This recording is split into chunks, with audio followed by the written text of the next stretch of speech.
Hi. Today I'm going to talk to you about Conversations with Jelly, my favourite book of Martin's, partly because it's a novel and partly because it's a student's journey. So anyway, let me get on with telling you about the book. When I talk about Conversations with Jelly, I'm not talking about Martin's essays, which are uncompromising and precise and worth everything. It's not his philosophical framework, which I've been drawing on all month. It's a novel. Conversations with Jelly is the one I love more than everything of Martin's written. And I want to tell you why, because the reason is directly connected to everything we've been talking about this week. The novel opens with a man called Jack. Simple name, simple person. Jack is a tyre fitter in a small town in northern England. He's in his late 20s. He has a job that he likes. He has a beautiful wife, friends, enough money, good health. By any ordinary measure, his life is fine. But something is missing. He can't name it. He tries to bring it up with his friends, and they deflect politely but firmly. Every single time. He tries to bring it up with his wife, Helen, and she tells him not to bother with such things, to look on the bright side. So Jack has a dissatisfaction he can't explain, and nobody's talked about it. So that's the opening. No crisis, no breakdown, no obvious wrong turn. Just a man asking what the point is and finding that everybody about him would very much prefer he didn't ask that question. Now let's come on to his workmate, Barry, who is apparently the most uninteresting person in the tyre workshop. Barry takes him to meet Jelly. Jelly is old. He's frail. He lives in what looks like a neglected Victorian house. He wears a cravat and red leather slippers. Pours tea with a shaking hand. He has the saddest eyes Jack has ever seen. From their first conversation, Jelly tells Jack the flattest truth available. The procreation machine runs on evolutionary necessity. Most of what people call freedom is not freedom. The dissatisfaction that Jack feels is not a problem to be solved, it's a gift. Follow it down. Jack gets angry, goes home to Helen furious and confused, tells himself he won't be going back. But he goes back. What makes the novel work is this. It's the resistance.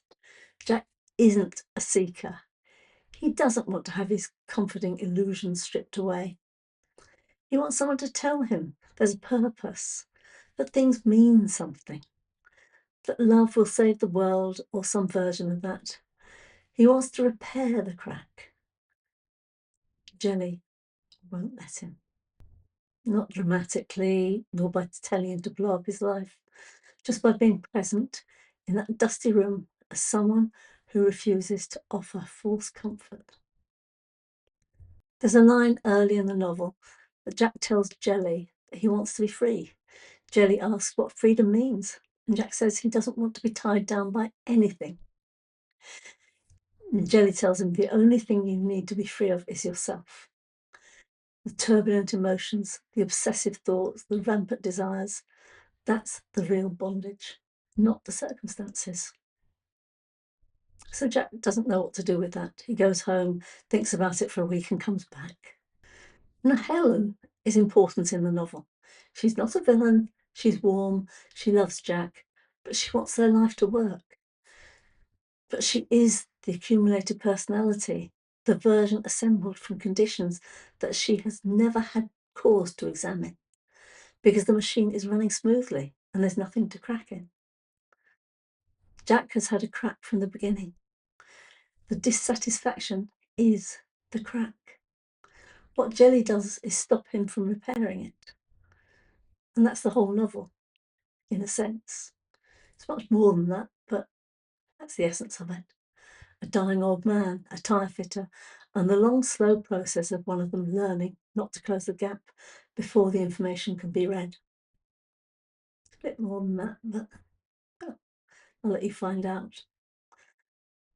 I've been watching versions of this process for a long time, in my own life and in the people I work with. It doesn't look like improvement from outside. It looks like someone who is less easy to reassure, more themselves, less defended, and more present. The novel shows what that looks like from inside, not a self-help story. Nobody gets happier in the conventional sense. What they get is more accurate, and in Jelly's hands, that accuracy is shown to be worth the cost. If this week has landed, if the crack or the taxonomy or the relief nobody admits has felt like something true, this is the next thing. Not a manual, a novel, a portrait of what it actually looks like. So, if you're interested in looking into it a bit more, Conversations with Jelly by Martin Butler is in the links below. And I'm going to take the weekend off. So week 4 starts on Monday, and the themes shift a little bit from the strains of maintaining to what becomes available when maintenance reduces. It's not a new self, but it is a less defended one. So have a good weekend, and I'll see you on Monday.